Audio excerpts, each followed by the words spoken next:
Hello, I'm David. Hi, I'm Julie. So now we're going to do a review of Disney Mickey's Christmas Carol game by Funko Games. And it's ages 4 and up. For 2 to 4 players, it takes about 20 minutes to play. It's a cooperative push your luck race game. And we always like showing, they always do an interesting thing inside the box, so it's cool. Yes, it is.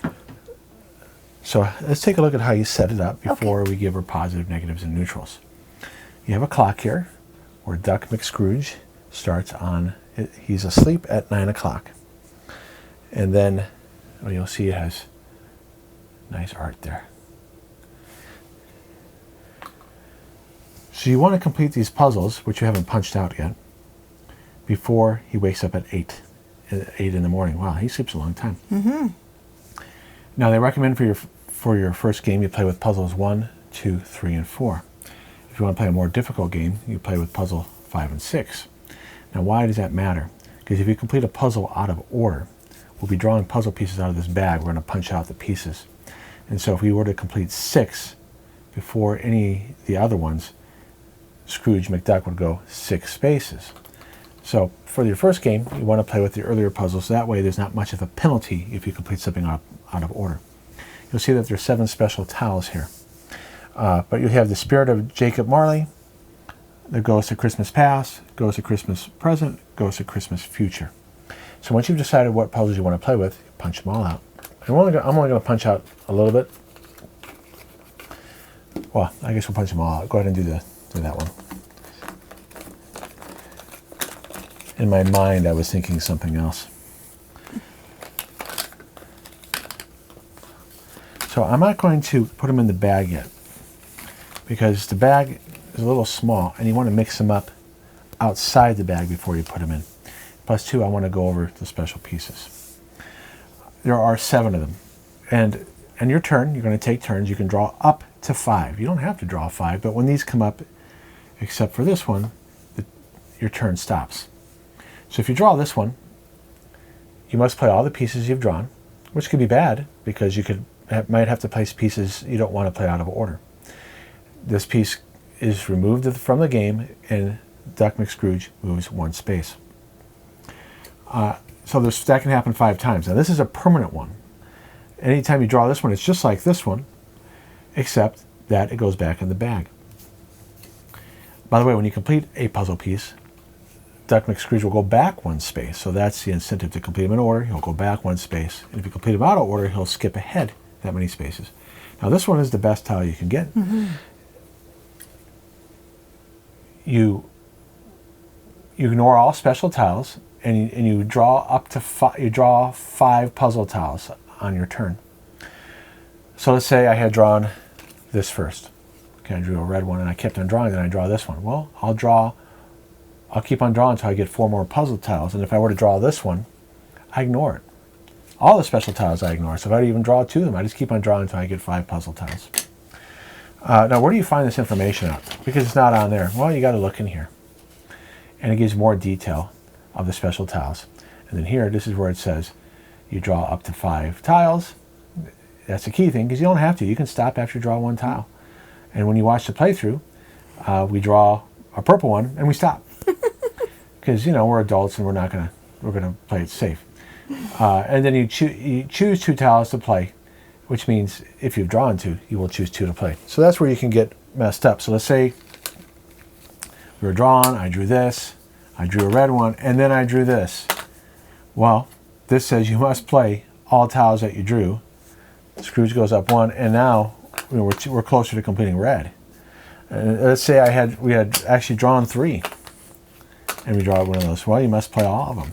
So that's the push your luck part. You can be forced to play tiles that you don't want to play.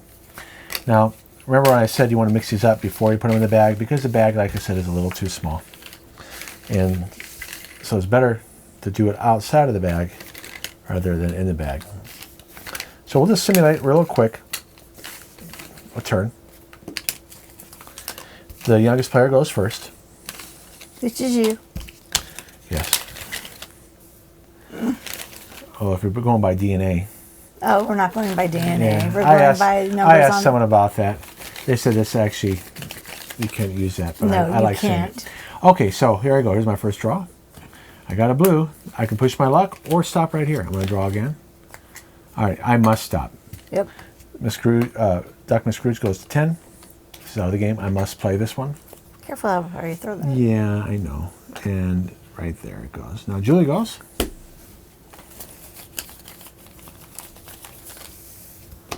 Okay, you want to stop because it's a purple. I'm going to try one more. Okay. Okay, I'm going to be. Okay, stop. now you must play 2 if you have to. Then we'll play. It says choose 2 tiles to play. Then we're done. Then we're done. But let's say you did push your luck because this would be the last turn. Say you kept on going.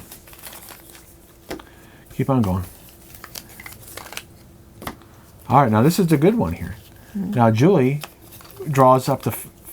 She keeps on drawing until she gets 5 puzzle tiles, ignoring any special tiles. All right, so by having 5 tiles here, Julie can choose the 2 purple. The 2 purple. Right, and because you want to complete the purple first. Yes. So in that case, it was good to push your luck. Yes, it was. And we're closer to completing purple, whereas if she would have stopped earlier, she would only place 1 purple, or she would have placed a purple and I think you drew a blue. A red, I think. Right, or a red. All right, so you keep on going until you complete all the puzzles, or Duck McScrooge gets to the 8 and wakes up.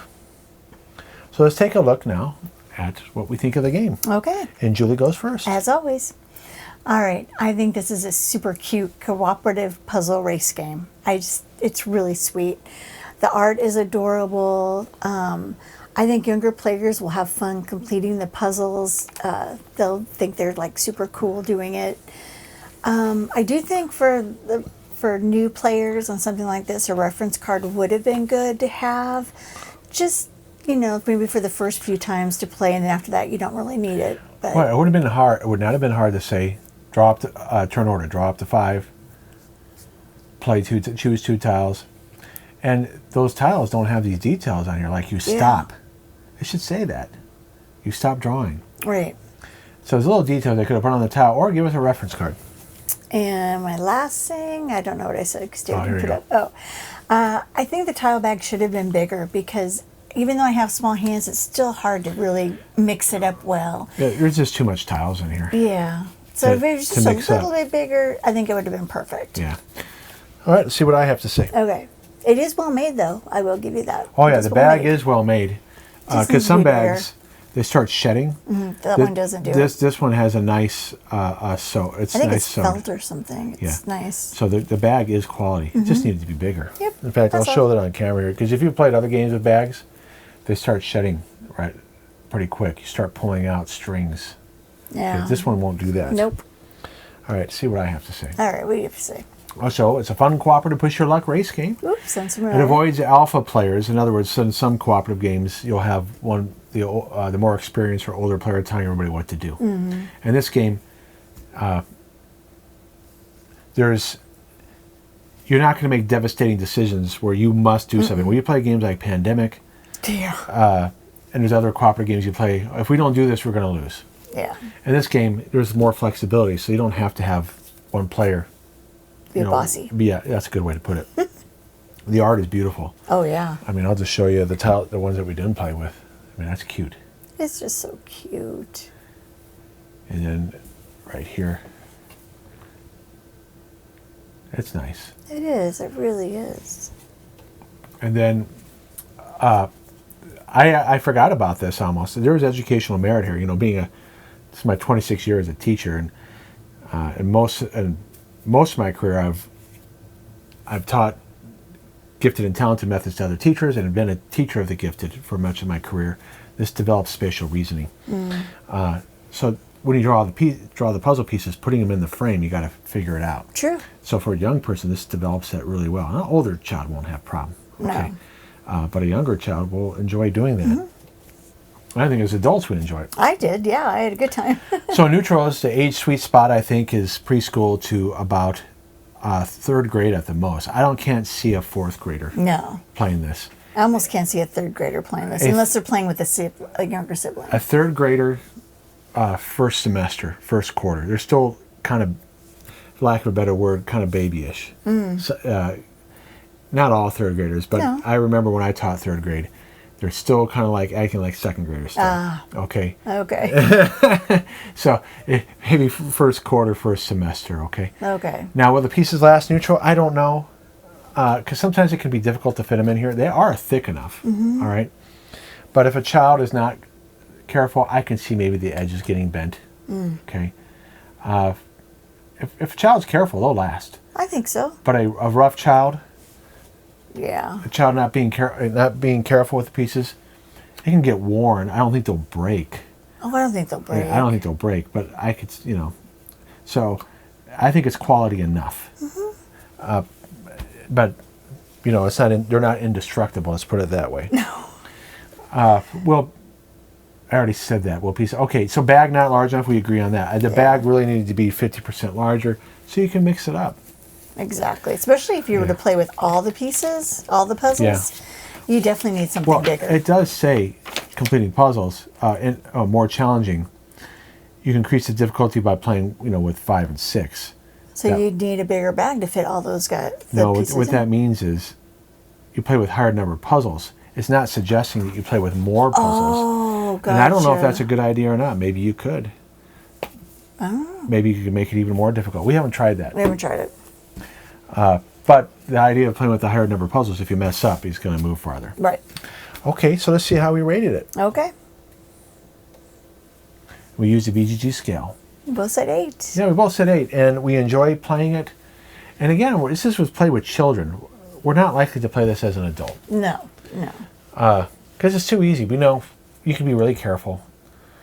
We're looking forward to playing this with grandchildren. Yes, definitely. And if I taught my students in class to be careful with games, because you can't assume as a teacher that children come to your classroom knowing how to roll dice or even holding cards. And so you really got to do small group instruction with them and teach them how to care for games. And that takes time to do that.